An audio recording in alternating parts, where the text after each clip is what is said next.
Kami mengucap syukur Tuhan kepadamu, oleh karena kasih karunia-Mu, Engkau memberikan kepada kami kembali kesempatan untuk bersama-sama mendengarkan akan kebenaran firman-Mu. Kami rindu dan haus akan kebenaran firman-Mu Tuhan. Kami yang menanti-nanti kedatangan Tuhan kali kedua. Kami butuh pertolongan-Mu, kekuatan penghiburan dari kuasa Roh Kudus-Mu dan firman-Mu Tuhan. Biar kiranya Engkau curahkan bagi setiap kehidupan kami, dari hamba-Mu sampai pada seluruh sidang jemaat-Mu. Tuhan, Engkau berikan kepada kami kekuatan yang baru. Biarlah melalui kebenaran firman-Mu, Engkau kembali lagi menjamah setiap kehidupan kami, membaharui kami, sehingga kami boleh memiliki satu karakter iman yang teguh kuat di dalam menanti kedatangan-Mu kali kedua yang sudah sangat dekat. Terima kasih Tuhan, semua yang bukan datang daripada Tuhan, kami mau usir tolak dia, dan kami buang dalam nama Yesus, pergi dari tempat ini. Darah anak domba berkuasa. Biar kiranya Tuhan, hadirat-Mu, kuasa-Mu, kasih-Mu mengalir di tengah-tengah kami, memberkati kami, dan memenuhi kami, memuaskan kami dengan kebenaran firman-Mu. Terima kasih Tuhan Yesus. Berfirmanlah buat kami siap untuk mendengarkannya. Di dalam nama Tuhan Yesus Kristus, kami berdoa dan mengucap syukur. Haleluya. Amin. Puji Tuhan. Shalom. Selamat bertemu kembali di dalam kesempatan ibadah studi pada kesempatan malam hari ini. Salam sejahtera dari Tuhan kita Yesus Kristus sebagai mempelai sorga untuk setiap kehidupan kita sekalian. Haleluya. Bersama-sama kita akan kembali memeriksa di dalam kitab Wahyu, bahwa pada kesempatan ibadah studi kemarin saya sudah menyampaikan kepada kita bahwa kita tidak perlu takut ya untuk belajar kitab Wahyu, karena ada sesuatu yang sebetulnya Tuhan pesankan di dalam setiap kehidupan kita hari-hari ini, khususnya gereja Tuhan yang sedang menanti kedatangan Tuhan, dari kitab Wahyu. Dan satu yang menarik adalah bahwa di dalam kitab Wahyu diselipkan kata-kata bahagia.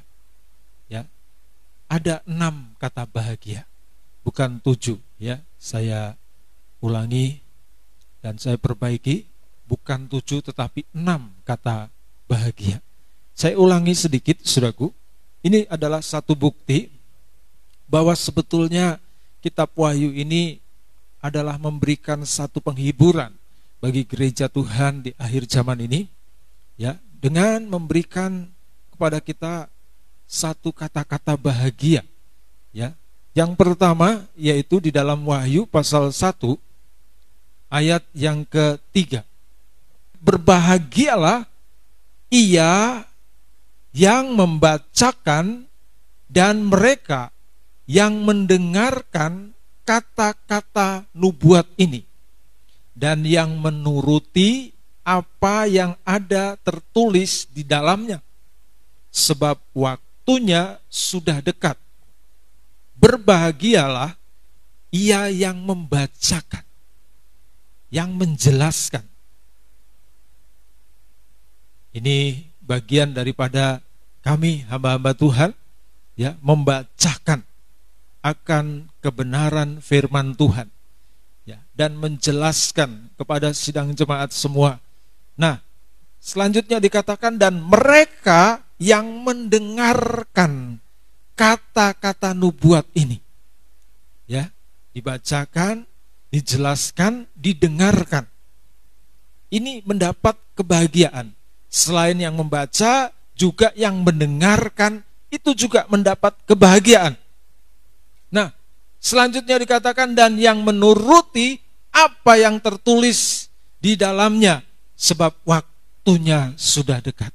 Menuruti apa yang tertulis di dalamnya. Berarti ini baik si pembaca yang menjelaskan kitab Wahyu dan juga mereka yang mendengar untuk bersama-sama menuruti akan apa yang tertulis di dalam kitab ini,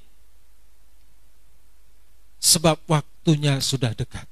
Inilah kebahagiaan yang Tuhan sediakan buat kehidupan gereja Tuhan yang mau, saudaraku, belajar kitab Wahyu. Puji nama Tuhan.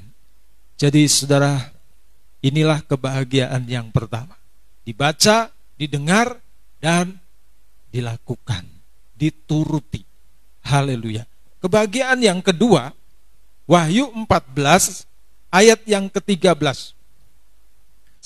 Dikatakan demikian, dan aku mendengar suara dari surga berkata, tuliskanlah, berbahagialah orang-orang mati yang mati di dalam Tuhan sejak sekarang ini.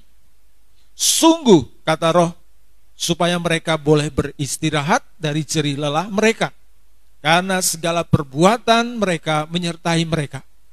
Jadi Tuhan juga memberikan satu toleransi kepada kehidupan anak-anak Tuhan, gereja Tuhan yang tinggal di akhir zaman ini. Kalau mau beristirahat, monggo, silahkan, ya. Tapi beristirahat tentunya, saudaraku, di dalam Tuhan, ya. Sungguh, kata Roh, dikatakan karena mereka beristirahat dari jerih lelah mereka, dan segala perbuatan mereka menyertai mereka. Namun kalau kita ditanya, ayo siapa yang mau beristirahat? Pasti tidak akan ada yang angkat tangan. Pasti semua mengatakan, aku mau, sampai Tuhan Yesus datang kali kedua. Puji nama Tuhan. Biar api Roh Tuhan membakar semangat jiwa kita untuk terus menantikan kedatangan Tuhan. Namun bagi saudara-saudara kita yang mungkin tidak sampai kepada rapture, kedatangan Tuhan, ya, kali kedua, ya, secara sembunyi untuk mempelai wanitanya, ya, Tuhan juga memberikan satu kelonggaran. Boleh, namun ya, tidak sampai ikut rapture. Puji nama Tuhan. Yang ketiga, yaitu di dalam Wahyu pasal yang ke-16 ayat yang ke-15. Lihat, aku datang seperti pencuri, berbahagialah dia yang berjaga-jaga dan yang memperhatikan pakaiannya, supaya ia jangan berjalan dengan telanjang dan jangan kelihatan kemaluannya. Berbicara tentang pakaian, ini adalah kehidupan gereja Tuhan di dalam sehari-harinya. Ya. Ketika kita menggunakan pakaian, ya, maka saudaraku, kita tidak akan pakai setelah kita pakai seharian kemudian dipakai lagi, tidak, saudaraku, ya. Tetapi pasti kita akan copot dan cuci, ya. Dan kemudian setelah bersih kembali kering dan persiapkan untuk dipakai lagi. Demikian juga, saudaraku, gereja Tuhan yang tinggal di dalam menanti kedatangan Tuhan. Di dalam langkah kehidupannya sehari-hari itu, dia harus senantiasa periksa, jangan sampai dia lalai untuk membersihkan perkara-perkara yang kotor, yang melekat di dalam pakaian kehidupannya, ya. Khususnya, saudaraku, ya, di dalam perkataan kita, ya. Perkataan ini biasanya, saudaraku, menentukan kesempurnaan dari seseorang. Kalau dikatakan sudah tidak salah berkata-kata, maka dia sudah sempurna. Saudaraku, kita tahu bahwa kita seringkali salah di dalam berkata-kata. Namun kita ada kesempatan untuk memeriksa diri. Ya, puji nama Tuhan. Saudaraku, kalau kita merasakan bahwa cerewet itu adalah merupakan sesuatu yang tidak baik, ya jangan diterus-teruskan. Coba belajar menahan diri dan tidak lagi cerewet. Ya. Kalau dusta itu merupakan sesuatu yang tidak baik di hadapan Tuhan, maka kita mau belajar tidak lagi berdusta. Berbicaralah apa yang benar. Ya, katakan ya, tidak, katakan tidak. Ini adalah bagian dari pakaian kehidupan kita sehari-hari yang harus kita periksa, ya. Dan kalau masih ada, ayo jangan lalai untuk mencucinya, membasuhnya di dalam darah anak domba. Supaya kita memiliki satu kehidupan yang selalu berkenan di hadapan Tuhan. Puji nama Tuhan. Yang keempat, kebahagiaan yang ditulis di dalam kitab Wahyu adalah di dalam Wahyu pasal yang ke-19 ayat yang ke-9. Lalu ia berkata kepadaku, tuliskanlah, berbahagialah mereka yang diundang ke perjamuan kawin anak domba. Katanya lagi kepadaku, perkataan ini adalah benar, perkataan-perkataan dari Tuhan. Saudaraku, ini adalah satu kebahagiaan bagi gereja Tuhan yang ditulis di dalam kitab Wahyu. Kebahagiaannya itu adalah dikatakan mendapat undangan untuk nanti bisa masuk perjamuan anak domba. Haleluya. Saudaraku, yang namanya diundang itu pastilah orang yang dikenal oleh Tuhan. Sekali lagi, orang yang diundang Tuhan pastilah orang yang dikenal oleh Tuhan. Ya. Pastikan masing-masing kehidupan kita dikenal oleh Tuhan. Bagaimana caranya untuk kita bisa belajar dikenal oleh Tuhan? Ya, kita harus rajin baca firman, berdoa, memuji, menyembah Tuhan, merenungkan firman Tuhan, sebab tulisan-tulisan yang ada di dalam firman Tuhan ini, saudaraku, adalah merupakan surat cintanya Tuhan kepada kita. Ketika kita suka membaca dan merenungkan firman itu, maka saudaraku, kita akan diingat oleh Tuhan, dikenal oleh Tuhan. Henok itu adalah satu pribadi seperti saya dan saudara. Di zamannya dia mengatakan, Alkitab mengatakan, dia bergaul akrab dengan Tuhan. Dan yang luar biasanya, sampai dia tidak punya kubur di dunia ini. Dia diangkat hidup-hidup. Wow, luar biasa sekali, saudara. Yuk, mari kita mau belajar untuk bisa terus semakin dikenal oleh Tuhan. Di akhir zaman ini gereja Tuhan mendapat kesempatan untuk menerima undangan di pesta kawin anak domba. Haleluya. Semoga kita memastikan diri kita dikenal oleh Tuhan. Puji nama Tuhan.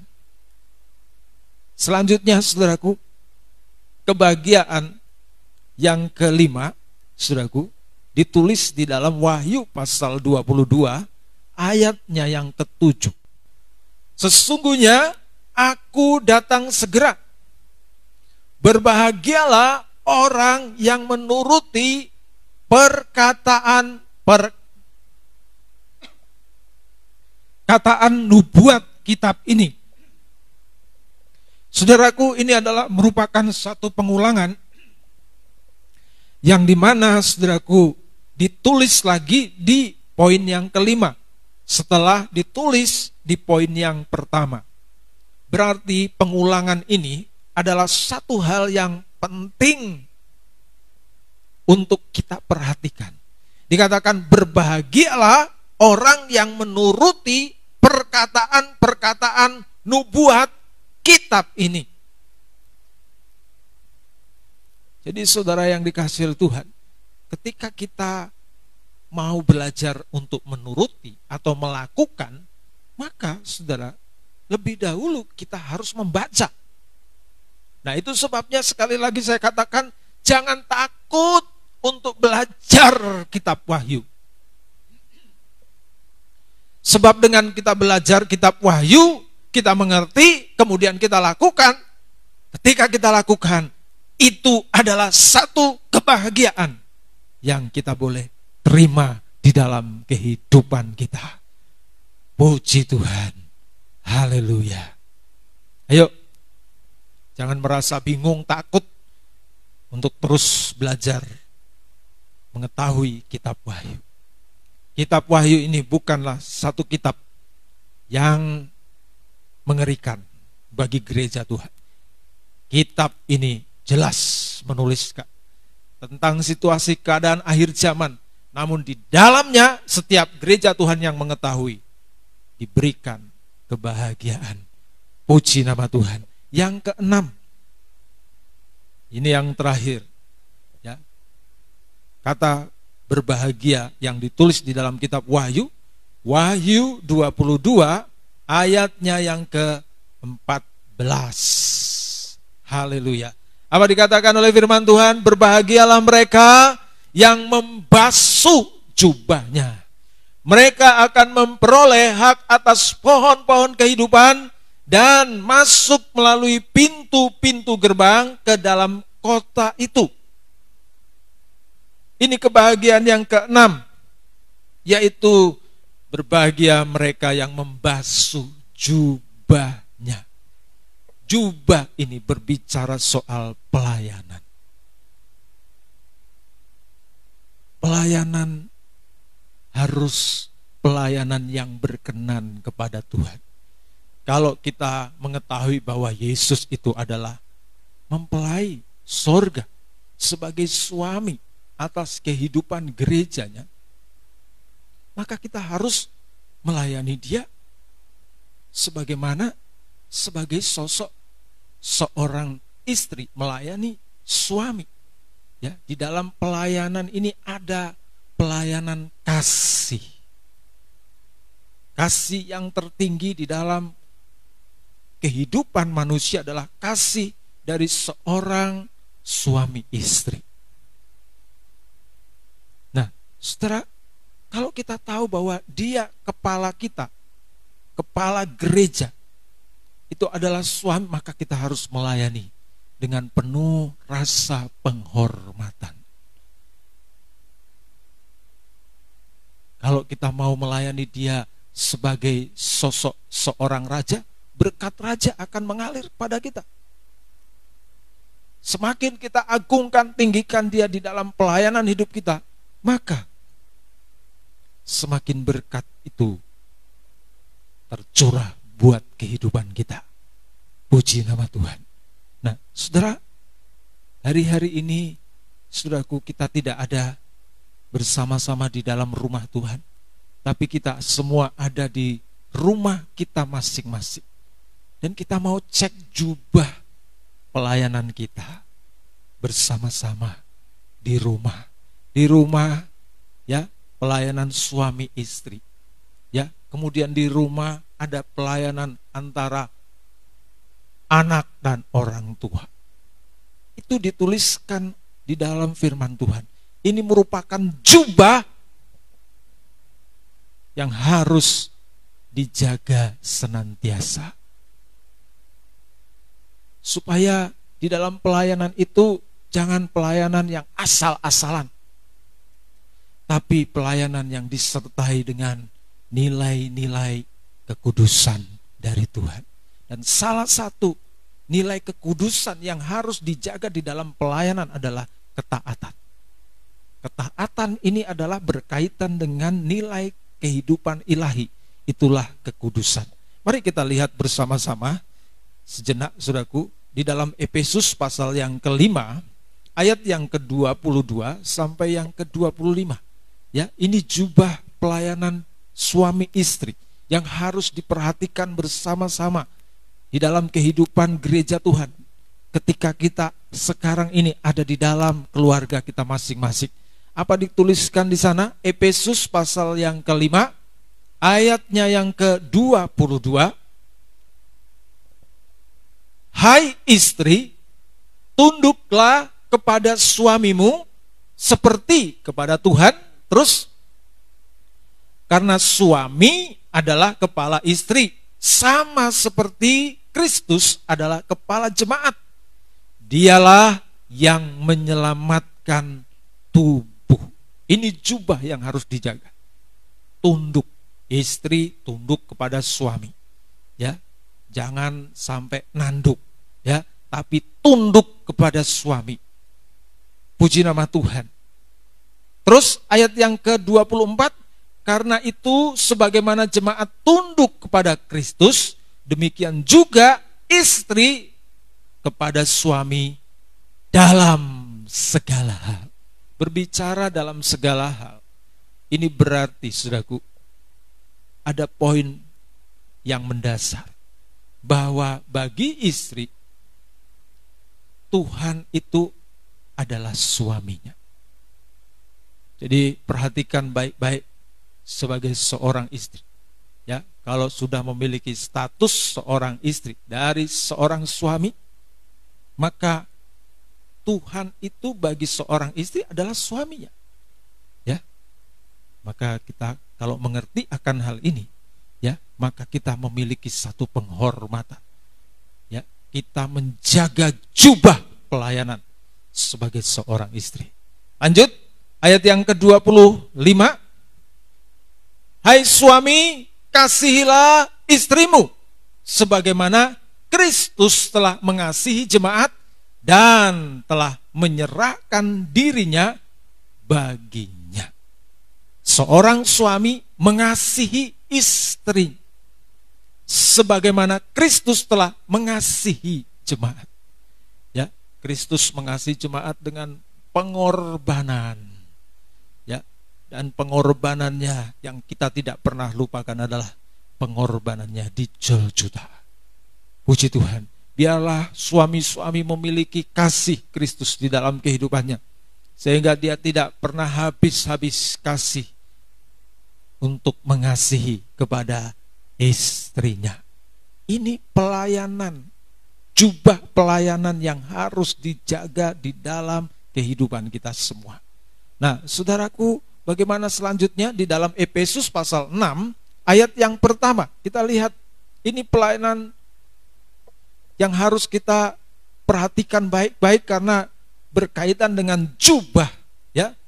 Selanjutnya, hai anak-anak, taatilah orang tuamu di dalam Tuhan karena haruslah demikian. Ayat yang kedua, hormatilah ayahmu dan ibumu.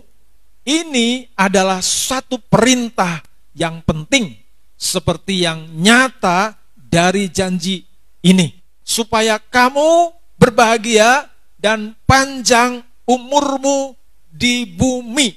Haleluya. Ini adalah bagian yang harus dijaga dari kehidupan anak-anak.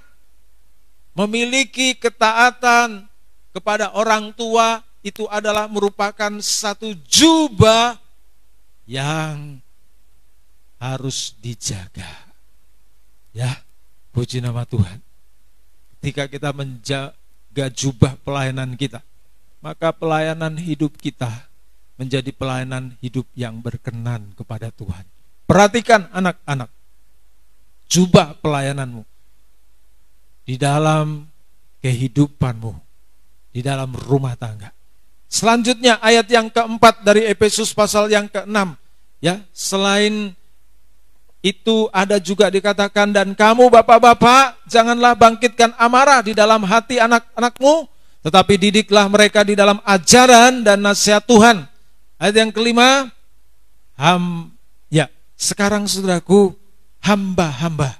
Hai hamba-hamba, taatilah Tuhanmu yang di dunia dengan takut dan gentar dan dengan tulus hati, sama seperti kamu taat kepada Kristus.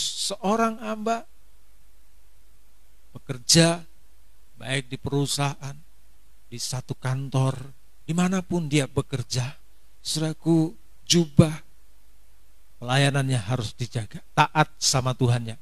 Dikatakan jangan hanya di hadapan mereka saja untuk menyenangkan hati orang, tetapi sebagai hamba-hamba Kristus yang dengan segenap hati melakukan kehendak Tuhan, ayat yang ke-7, dan yang dengan rela menjalankan pelayanannya seperti orang-orang yang melayani Tuhan dan bukan melayani manusia. Puji nama Tuhan. Jadi saudaraku, dimanapun saudara bekerja, jadikan itu satu pekerjaan di dalam melayani Tuhan. Ya, bagian daripada jubah yang harus dijaga. Selanjutnya ayat yang ke-9, apa dikatakan oleh firman Tuhan? Sekarang bagian yang terakhir, dan kamu tuan-tuan, berbuatlah demikian juga terhadap mereka, dan jauhkanlah ancaman. Ingatlah bahwa Tuhan mereka dan Tuhan kamu ada di surga, dan ia tidak memandang muka. Tuan-tuan juga harus menjaga jubah pelayanannya sebagai Tuhan. Dia dikatakan harus tidak mengancam-ancam, ya, tetapi harus benar-benar memiliki satu Tuhan yang mengasuh, ya, hamba-hambanya, ya, sehingga hamba-hambanya ini tidak takut. Kalau bekerja sudah ditakut-takutin, bekerjanya akan tidak maksimal, ya. Tetapi kalau sebagai pengasuh di dalam pekerjaan, maka yang bekerja juga akan nyaman. Puji nama Tuhan. Jadi semuanya ini dituliskan dalam firman Tuhan. Inilah yang berkaitan dengan jubah.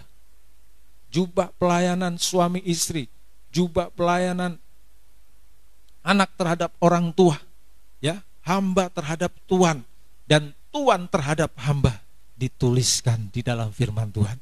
Dan jubah ini harus dijaga dengan baik, ya, supaya tidak menjadi jubah yang cacat di hadapan Tuhan, tapi jubah yang tidak bercacat di hadapan Tuhan.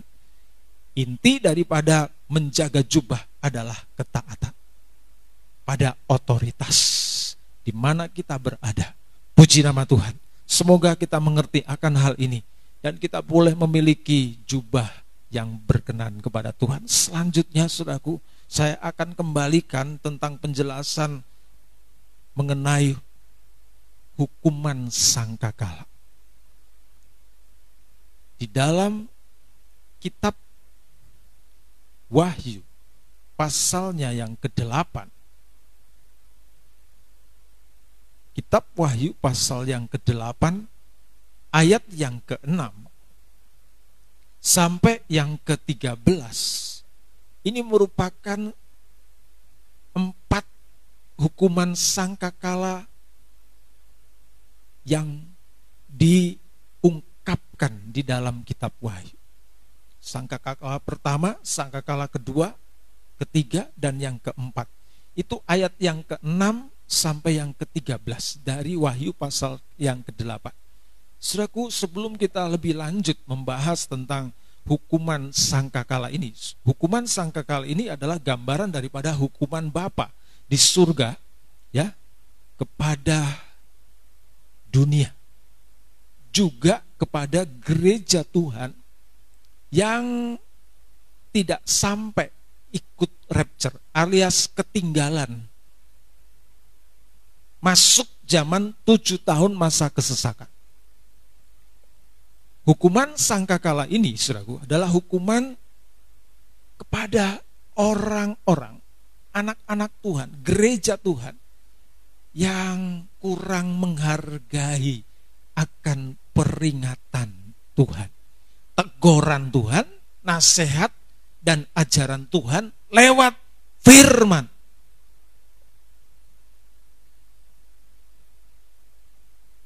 Ini hukuman sangkakala. Kita lihat sejenak di dalam Yehezkiel pasal yang ke-33, ayat yang pertama sampai yang kelima. Saudaraku, ini adalah gambaran daripada yang berkaitan dengan sangkakala ini. Ya, ketika di zaman Yehezkiel, Yeskel ditunjuk sebagai penjaga daripada umat Tuhan, ya, dan diceritakan tentang arti sangkakala ini. Demikian dikatakan firman Tuhan, lalu datanglah firman Tuhan kepadaku, ayat yang kedua, hai anak manusia, berbicaralah kepada teman-temanmu sebangsa dan katakanlah kepada mereka, kalau aku mendatangkan pedang atas suatu negeri dan bangsa negeri itu mengambil seorang dari antara mereka dan menetapkan dia menjadi penjaganya, dan penjaga itu melihat pedang itu datang atas negerinya, lalu meniup sangkakala untuk memperingatkan bangsa. Jadi sangkakala ini adalah satu suara peringatan. Ya. Kalau ada seorang yang memang mendengar suara sangkakala itu, mendengar peringatan itu, tetapi ia tidak mau diperingatkan, sehingga sesudah pedang itu datang ia dihabiskan, darahnya tertimpa kepadanya sendiri. Ayat yang kelima, ia mendengar suara sangkakala, tetapi ia tidak mau diperingatkan. Darahnya tertimpa kepadanya sendiri. Kalau ia mau diperingatkan, ia menyelamatkan nyawanya. Jadi saudaraku, suara sangkakala itu adalah merupakan suara peringatan dari Tuhan melalui hamba-hamba Tuhan. Ketika peringatan disampaikan lewat firman, di dalamnya ada teguran, ada nasihat, ada ajaran, maka jemaat mendengar. Dan ketika jemaat merespon akan kebenaran firman itu, maka saudaraku, dia tidak akan mengalami kebinasaan. Sebab ada jaminan dari Tuhan di dalam kehidupannya untuk terhindar dari yang namanya pedang. Tetapi kalau mengabaikan peringatan, maka pedang akan menghantam dia. Dan Tuhan tidak mau ini terjadi dalam kehidupan anak-anak Tuhan. Sebabnya saudara perhatikan setiap peringatan, teguran, nasihat, ajaran Tuhan lewat firman Tuhan. Kapanpun kita bisa mendengarkan itu, kita responi dengan baik. Sebab itu adalah merupakan suatu peringatan untuk menghindarkan kita dari yang namanya hukuman. Hukuman sangkakala yang ada di dalam kitab Wahyu ini akan menimpa setiap orang-orang, anak-anak Tuhan, gereja Tuhan yang mengabaikan, tidak menghargai akan peringatan-peringatan Tuhan sebelumnya. Saudaraku, hukuman sangkakala di kitab Wahyu adalah merupakan satu hukuman di mana supaya gereja Tuhan tahu bahwa Tuhan itu ada. Jadi jangan sembrono. Kalau kita dengar firman, kita perhatikan dengan sungguh. Kita serius, konsentrasi, jangan pakai sambilan. Supaya kita bisa mengerti dan menangkap apa sih pesan Tuhan dari firman Tuhan itu. Ketika kita mengerti pesan Tuhan dari firman Tuhan, itulah yang akan menyelamatkan jiwa kita dari malapetaka. Sampai saat ini, sangkakala ini masih diperdengarkan. Namun jangan sampai kita terlambat. Ketika sangkakala terakhir nanti dibunyikan, tidak ada lagi kesempatan untuk merubah diri, tapi yang ada hanya hukuman. Seperti yang dikatakan di dalam kitab Ibrani pasal 12 ayat 26 sampai yang ke-29. Ini kalau sangkakala sudah menjadi sangkakala terakhir, ya, maka saudaraku, tidak ada lagi kesempatan untuk bisa mengubah diri. Maka semua pelanggaran-pelanggaran yang diabaikan untuk diselesaikan itu akan menjadi hukuman. Ibrani 12 ayat yang ke-26, waktu itu suaranya menggoncangkan bumi, tetapi sekarang ia memberikan janji, satu kali lagi aku akan menggoncangkan bukan hanya bumi saja, melainkan langit juga. Ini adalah peringatan terakhir dari Tuhan. Tidak ada lagi kesempatan untuk memperbaiki diri. Ayat yang ke-27, ungkapan satu kali lagi menunjuk kepada perubahan pada apa yang dapat digoncangkan. Karena ia dijadikan supaya tinggal tetap apa yang tidak tergoncangkan. Kalau kita meresponi dengan baik kebenaran firman Tuhan hari-hari ini, kita menjadi kehidupan yang tidak tergoncangkan. Tapi kalau kita membiasakan diri, mengabaikan nasihat, teguran, peringatan firman Tuhan, satu kali waktu kita ikut menjadi orang yang gampang digoncang. Satu kali waktu dunia ini akan tergoncang. Bukan hanya dunia ini saja dikatakan, tapi ketika sangkakala yang terakhir dibunyikan, bumi dan langit itu akan tergoncang. Ini adalah merupakan satu hal yang sangat mengerikan. Kalau saudara nanti baca di dalam kitab Wahyu, pasal yang ke-8, ayat yang ke-6 sampai yang ke-13, bagaimana saudara lihat itu unsur-unsur di bumi ini, itu rotasinya itu bergeser sehingga terjadi kekacauan, ya, di galaksi kita, sehingga benda-benda langit itu bisa bergesekan dan beruntuhan ke bumi, ya, karena terjadi satu rotasi yang tidak wajar. Itulah hukuman sangkakala. Mengerikan sekali, ya. Dan itu sebabnya mulai sekarang hargai kebenaran firman Tuhan. Jangan dengar firman Tuhan pakai sambilan.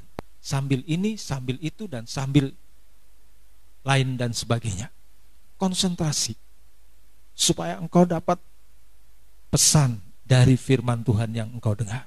Ayat yang ke-28, jadi karena kita menerima kerajaan yang tidak tergoncangkan, mari kita mengucap syukur dan beribadah kepada Tuhan menurut cara yang berkenan kepadanya dengan hormat dan takut.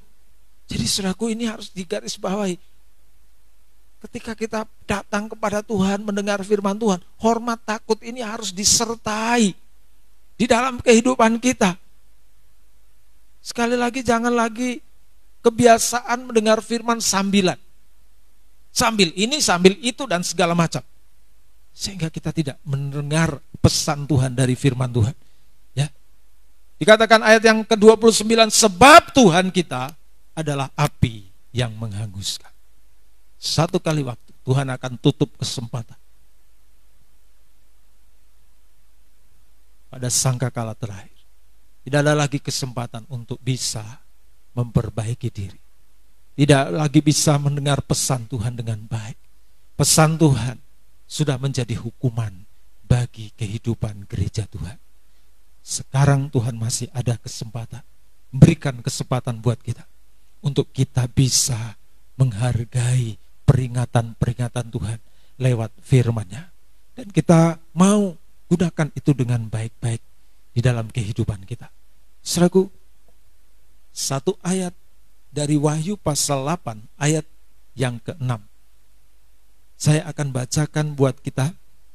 Ini merupakan satu sangkakala yang pertama, ya, sebagai bukti apa yang ditulis dalam kitab Ibrani ini terjadi, digenapi di dalam hukuman sangkakala. Ayat yang ke-6 dari Wahyu pasal yang ke-8, dan ketujuh malaikat yang memegang ketujuh sangkakala itu bersiap-siap untuk meniup sangkakala.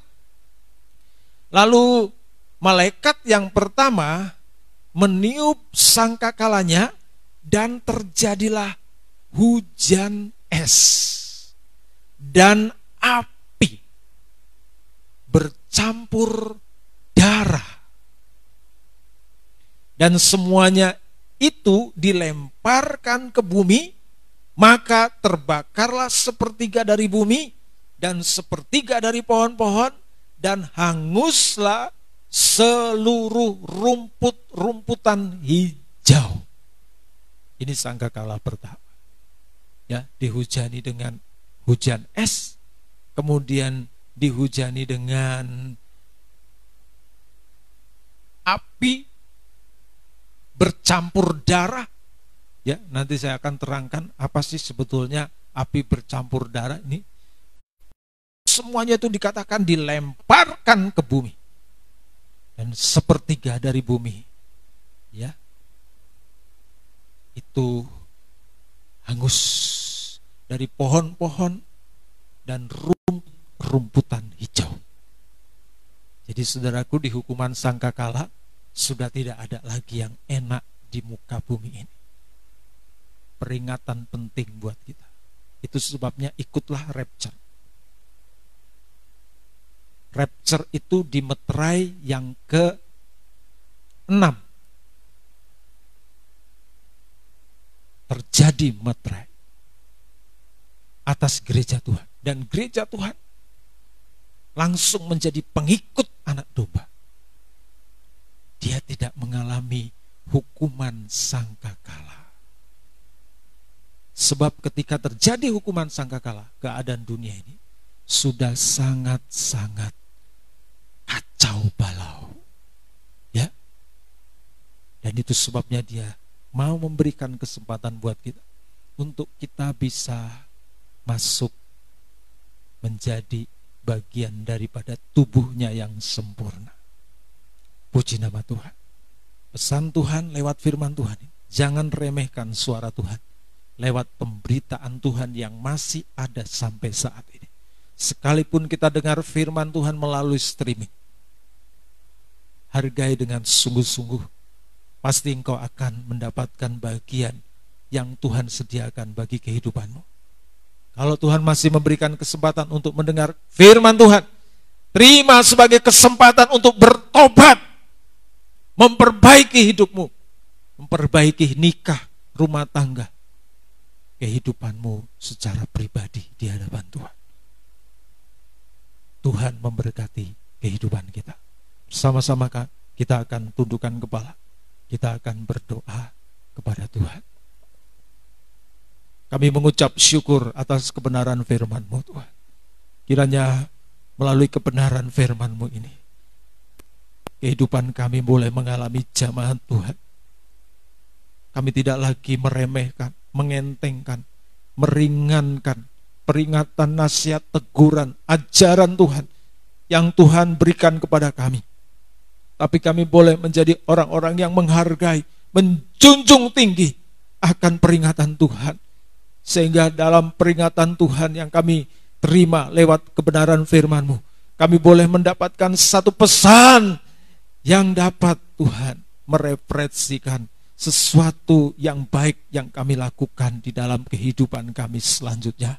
Kiranya melalui kebenaran firman-Mu ini, Engkau menyucikan setiap kehidupan anak-anak-Mu, hamba-hamba-Mu, sehingga kami boleh memiliki hati yang haus dan lapar. Ada penghargaan akan kebenaran firman-Mu. Hidup kami ditolong dan diselamatkan, diluputkan dari masa sukar yang akan menimpa atas muka bumi ini. Kami rindu Tuhan semua menjadi bagian orang-orang yang menjadi pengikut anak domba. Itu sebabnya Kau tolong kepada kehidupan kami, supaya kami dapat mencapainya. Terima kasih Tuhan, terima kasih. Kiranya Tuhan berkenan menuliskan nama kami dalam kitab kehidupan anak domba, dan memeteraikan kami sebagai tanda milik-Mu yang Kau jagai lindungi dari angkara murka yang akan menimpa atas muka bumi ini. Kami ada di dalam satu kesatuan tubuh Kristus yang sempurna untuk menerima Engkau sebagai kepala, imam besar, dan gembala agung yang akan menuntun di setiap musim dalam hidup kami, melewati masa 7 tahun kesempatan terakhir ini sampai kedatangan Tuhan kali kedua. anak domba yang telah tersembelih, yang telah menang atas maut, yang menjadi Tuhan dan Raja penebus kekasih jiwa kami mempelai pria surga. Gembala yang baik akan menuntun kami dengan tangannya yang ajaib dan perkasa dari sekarang sampai selama-lamanya. Haleluya, haleluya. Amin. Sekian, Tuhan Yesus memberkati kita.